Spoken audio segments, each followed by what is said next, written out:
ರಾಯಬಾಗ್ ತಾಲೂಕಿನ ಕುಡ್ಚಿ ಪಟ್ಟಣದ ಲೋಕೋಪಯೋಗಿ ಇಲಾಖೆ ಪ್ರವಾಸಿ ಮಂದಿರದ ಆವರಣದಲ್ಲಿ ಕರ್ನಾಟಕ ರಾಜ್ಯ ದಲಿತ ಸಂಘರ್ಷ ಸಮಿತಿಯವರ ಜಾತ್ಕಾರ್ ಹಾಗೂ ಇತರೆ ಸಮಾಜದಲ್ಲಿ ಇನ್ನೂ ನೆಲೆಯೂರಿದ ಅನಿಷ್ಟ ಪದ್ಧತಿಯಿಂದ ನ್ಯಾಯ ಹೇಳುವುದನ್ನು ಬಿಟ್ಟು ಬಡವರಿಗೆ ಸರಳವಾಗಿ ಅಥವಾ ಸಂವಿಧಾನದ ಅಡಿಯಲ್ಲಿ ನ್ಯಾಯ ನೀಡುವ ಕೆಲಸ ಆಗಬೇಕು ಎಂದು ಸುದ್ದಿಗೋಷ್ಠಿ ನಡೆಸಿ ಕುಡ್ಚಿ ಉಪ ತಹಶೀಲ್ದಾರ್ ಎಸ್.ಜಿ. ದೊಡ್ಮನಿ ಅವರ ಮೂಲಕ ಜಿಲ್ಲಾಧಿಕಾರಿಗಳಿಗೆ ಮನವಿ ಸಲ್ಲಿಸಿದರು.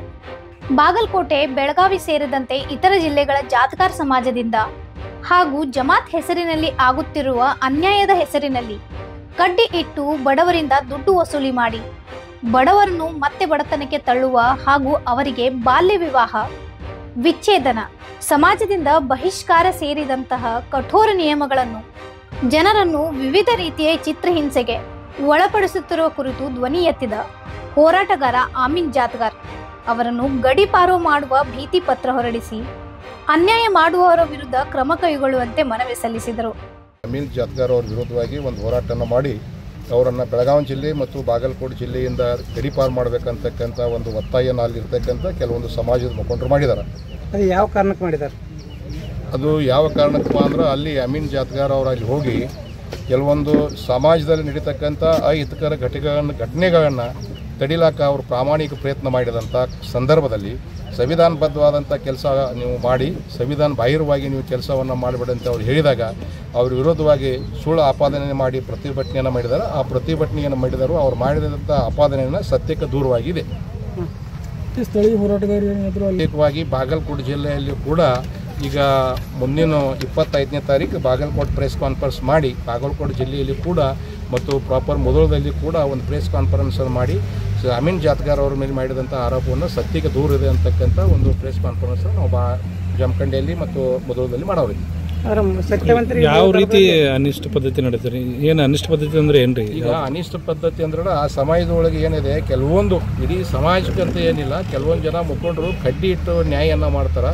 ಆ ಕಡ್ಡಿ ಇಟ್ಟಂಥ ನ್ಯಾಯನ ನೀವು ಮಾಡಿ ಸಮಾಜಕ್ಕೆ ಅನ್ಯಾಯ ಮಾಡ್ಲಾಕತ್ತೀರಿ, ಅದನ್ನು ನೀವು ಮಾಡಬೇಡ್ರಿ. ಸಂವಿಧಾನಬದ್ಧವಾದಂಥ ನ್ಯಾಯಗಳನ್ನು ಮಾಡಿರ್ತಕ್ಕಂಥ ಆಗ್ರಹವನ್ನು ಅಮೀನ್ ಜಾತ್ಕಾರ್ ಇರಲಿ, ಮಕ್ಬೂಲ್ ಅವರು ಇರಲಿ, ಶ್ರೀಕಾಂತ್ ತಳವಾರ್ ಅವರು ಇರಲಿ, ನಮ್ಮೆಲ್ಲ ಸಂಘಟನೆ ಪದಾಧಿಕಾರಿ ಬೇಡಿಕೆ ಏನಪ್ಪ ಅಂದ್ರೆ ಅನಿಷ್ಟ ಪದ್ಧತಿಯನ್ನು ಬಿಟ್ಟು ಸಂವಿಧಾನಬದ್ಧವಾಗಿ ನೀವು ನ್ಯಾಯಗಳು ಮಾಡಿದ್ರೆ ನಮ್ದು ಯಾವ ರೀತಿ ತಕರಾರಿಲ್ಲ.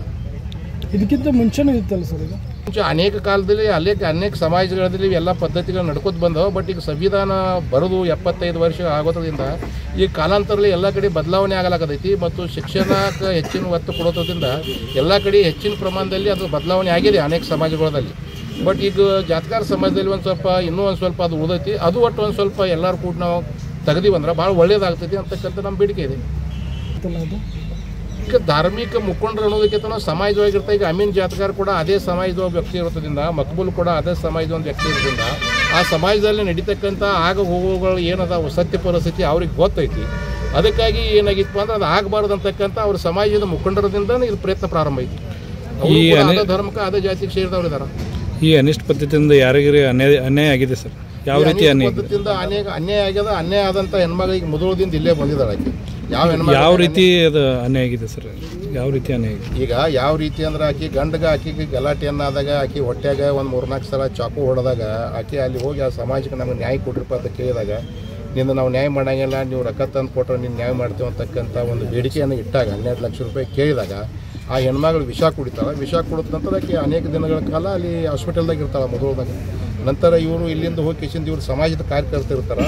ಇವರು ಅವ್ರ ಸಂಬಂಧಿಕರಾರ ಅಮೀನ್ ಬಾಯಿ ಮತ್ತು ಅವ್ರ ಶೇಖ, ಅವರಿಬ್ಬರು ಮಂದಿಗೆ ಹೋಗಿ ಅವರಿಗೆ ಅಲ್ಲಿ ನ್ಯಾಯ ಕೊಡಿಸ್ತಕ್ಕಂಥ ಪ್ರಯತ್ನ ಮಾಡಿದಾಗ ನೀವು ಅಲ್ಲಿಂದ ಬಂದು ಇಲ್ಲಿ ಯಾಕೆ ನ್ಯಾಯ ಮಾಡ್ತೀರಿ ಮತ್ತು ನೀವು ದಲಿತ ಸಂಘಟನೆದವ್ರನ್ನ ಯಾಕೆ ತೊಗೊಂಡು ಬರ್ತೀರಿ, ನಿಮ್ಮಷ್ಟು ನೀವು ಬರೋದು ಬಿಟ್ಟು ಸಂಘದವ್ರನ್ನ ಯಾಕೆ ತೊಗೊಂಡು ಬರ್ರಿ ಅಂತಕ್ಕಂಥ ನಮ್ಮ ಸಂಘಟನೆ ಮೇಲೆ ಕೂಡ ಅವರು ಆಪಾದನೆ ಮಾಡಿದ್ದಾರೆ. ನಮ್ಮ ಸಂಘಟನೆ ಮೇಲೆ ಆಪಾದನೆ ಮಾಡೋದ್ರಿಂದ ಇಷ್ಟೊಂದು ಜನ ನಾವೆಲ್ಲ ಸಂಘಟನೆದವರು ಕೂಡಿ ಅದನ್ನು ಪ್ರತಿಭಟಿಸ್ತಾ ಇದ್ದೀವಿ. ಮುಂದಿನ ನಿಲುವೇನಿಲ್ಲ, ಇದೇ ಪ್ರಕಾರ ಅವ್ರು ಮಾಡ್ತಾ ಹೋದ್ರೆ ನಾವು ಕೂಡ ನಮ್ಮ ಬೆಳಗಾವಿ ಜಿಲ್ಲಾ ಮತ್ತು ಬಾಗಲಕೋಟೆ ಜಿಲ್ಲಾದಲ್ಲಿ ಹೋರಾಟ ಮಾಡಬೇಕಾಗುತ್ತೆ. ಅವರು ಸಂಜಯ್ ತಳವಾರ್ ಈ ರೀತಿ ಜಾತ್ಕಾರ್ ಹಾಗೂ ಬೇಪಾರಿ ಸಮಾಜದ ಜಮಾತದವರು ತಪ್ಪು ದಾರಿ ಹಿಡಿದು ಸಂವಿಧಾನ ಬಾಹಿರವಾಗಿ ಹಲವು ಕುಟುಂಬಗಳು ಬೀದಿ ಪಾಲಾಗಿವೆ. ಅದರಿಂದ ಇಂಥ ಅನಿಷ್ಟ ಪದ್ಧತಿಗಳನ್ನು ಬಿಟ್ಟು ಸಂವಿಧಾನ ಅಡಿಯಲ್ಲಿ ನ್ಯಾಯ ಮಾಡಬೇಕು ಎಂದು ಮನವಿಯಲ್ಲಿ ತಿಳಿಸಲಾಗಿದೆ. ಒಂದು ನಿಮಿಷ ಅವ್ರ ಮನೆ ಮುದೋಳ್ರಿ ಸರ, ಗಂಡನ ಮನೆ ಆರೋಗ್ಯ ಸರ. ನಮಗೆ 25 ವರ್ಷ ಮಟ್ಟ ಹಿಂಗೆ ಮಾಡಿದ್ರು ಸರ. ಸಮಾಜ ಮಂದಿ ಹೇಳುದು ಹಚ್ಚುದು ಮಾಡಾಕತ್ತರ ಸರ. ನಿಮಗೆ ಏನಾಗೈತೆ ಸಮಸ್ಯೆ? ಏನಾಗೈತಿ? ಹಾಫ್ ಮ್ಯಾರೇಡ್ ಮಾಡ್ಯಾರ್ರಿ ಸರ. ಯಾರಂತ ನಮ್ಮ ಗಂಡ ಮಾಡ್ಯಾನ್ರಿ ಸರ. ಮತ್ತು ಇಲ್ಲಿ ಬಂದು 2 ವರ್ಷ ಆತ್ರಿ ಸರ. ಮತ್ತು ಗಂಡನ ಮನೆಗೆ ಹೋಗಂತ ಅಂದ್ರಿ ಸರ. ನನಗೆ ಆಗಂಗಿಲ್ಲ, ನನಗೆ ಹಂಚಿಗೆ ಐತಿ, ನಾ ಹೋಗಂಗಿಲ್ಲ ಅಂತ ಔಷಧಿ ಕುಡಿತೀನಿ ಸರ. ನಿನಗೆ ನ್ಯಾಯ ನಾ ಕೊಡಿಸ್ತೀನಿ ಅಂತ ಹೇಳಿ ಸರ್ಕಾರದ ಕಡೆಗೆ ಬಂದಿದ್ರು ಸರ. ಮತ್ತು ನಾ ಹುಷಾರಿ ಆಗೋಣ ನನಗೇನಂದ್ರಿ ಸರ,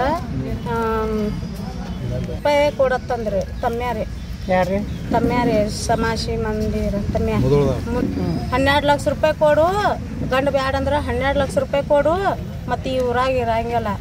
ಮತ್ತು ನಿಮ್ಮ ತವ್ರ ಮನೆಯದವ್ರ ತೊಗೊಂಡು ನಿಮ್ಮ ಮೊಮ್ಮಕ್ಕಳಿಗೆ ಮತ್ತು ನಿನ್ನ ಮಗಳಿಗೆ ತೊಗೊಂಡು ಹೋಗಿ ಬಿಡಲಿಲ್ಲ ಅಂದ್ರೆ ನೀ ಜಾತಿ ಹೊರಗೆ ಮನೆ ಮತ್ತು ಎಲ್ಲ ಮಾರಿ ನೀ ಊರು ಬಿಟ್ಟು ಬೇರೆ ಊರಿಗೆ ಹೋಗೋದಂತ ಅಂಜಿಕೆ ತೋರಿಸ್ರಿ. ನಿಮ್ಮ ಗಂಡ ಹೇಳಿದ್ರೆ ಅಥವಾ ಹೊರಗಿನವ್ರು ಹೇಳಿದ್ರು? ಹೊರಗೆ ಸಮಾಜ ಮಂದಿ ರೀ ಸರ್. ನಿಮ್ಮ ಗಂಡ ಏನಂತಾರೆ ಈಗ? ಗಂಡ ಹೆಂಡತಿ ಮಕ್ಕಳು ಬೇಕಣ್ಣ ಅಂತನ್ರಿ ಸರ.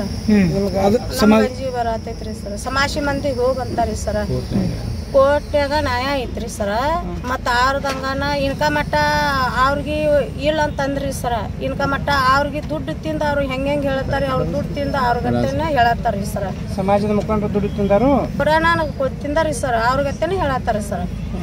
ನಮ್ಮ ಗಂಡ ಕಡೆ ಹೇಳತ್ತಾರೆ ಸರ್. ಇನ್ಕಮ್ ಮಟ್ಟ ನನಗೆ ಸರ. ಒಟ್ಟು ನಮಗೆ ಇದು ನ್ಯಾಯ ಒಟ್ಟು ಕೊಡಾಕತ್ತಿಲ್ರಿ ಸರ. ನಿಮಗೆ ಅನ್ಯಾಯ ಆಗುತ್ತೆ? ಅನ್ಯಾಯ ಆಗತೈತ್ರಿ. ಹಾಫ್ ಮರಡ್ ಮಾಡ್ಯಾನ್ರಿ ಸರ. ಗಂಡ ಮಾಡ್ಯಾನ್ರಿ ಸರ. ಮರಡ್ ಮಾಡಿ ಹಾಫ್ ಮರಡ್ ಮಾಡೀನಿ ಅಂತ ಹೋಗಿ ಜೈಲ್ಗೆ ಹಾಜರಾಗ್ಯಾನ್ರಿ ಸರ.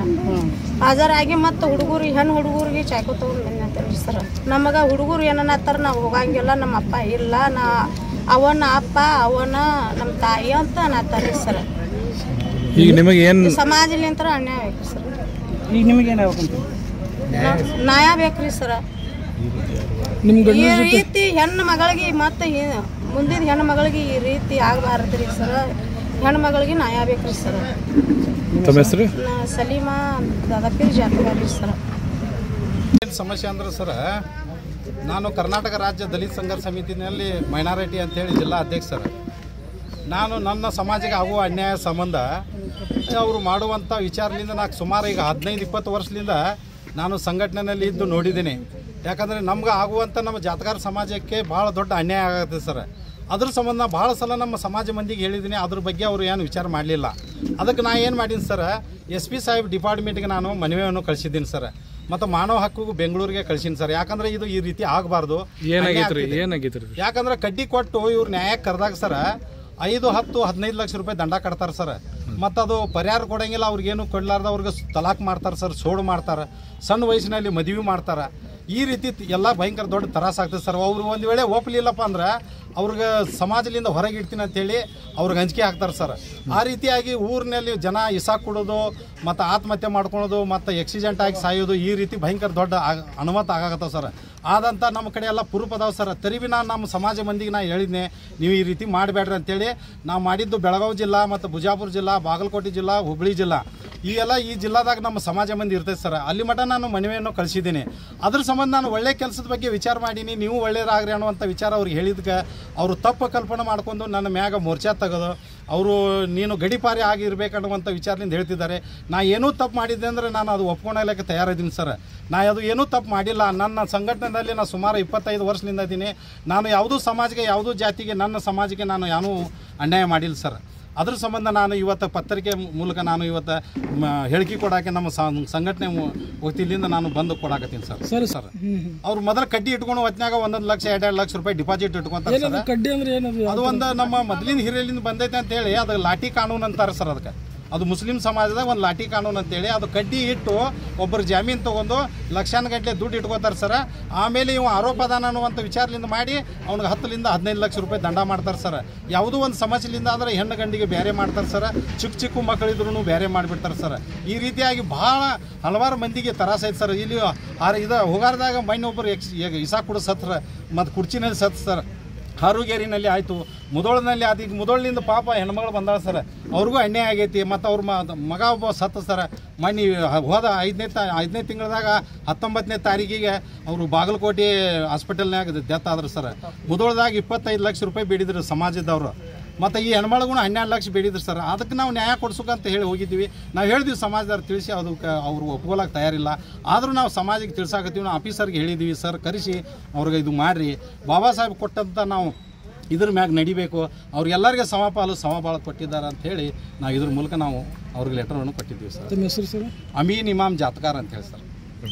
ಈ ಸಂದರ್ಭದಲ್ಲಿ ಸಮಿತಿಯ ಜಿಲ್ಲಾ ಸಂಚಾಲಕ ಶ್ರೀಕಾಂತ್ ತಳವಾರ್, ಸಂಘಟನಾ ಸಂಚಾಲಕ ಸಂಜಯ್ ತಳವಾರ್ಕರ್, ಮೈನಾರಟ್ಟಿ ಸಂಚಾಲಕ ಆಮೀನ್ ಜಾದ್ಗಾರ್, ಮಹಿಳಾ ಸಂಚಾಲಕಿ ಫಾತಿಮಾ ಶೇಖ್, ಮೀನಾ ದೊಂದೆ, ಕಾನೂನು ಸಲಹೆಗಾರ ಪ್ರಶಾಂತ್ ಕಾಂಬ್ಳೆ, ಸಚಿನ್ ಪೂಜಾರಿ, ಅನಿಲ್ ಮೋಹಿತೆ, ರವಿ ಕಾಂಬ್ಳೆ, ರಾಘವೇಂದ್ರ ಶಿಂಪಿ ಮತ್ತು ಸಾಬ್ ಶೇಖ್, ಪ್ರಸಾದ್ ಶಿಂಗೆ ಇನ್ನಿತರರು ಭಾಗಿಯಾಗಿದ್ದರು. Sanjeev Byakude, voice of Enugram, Raibag.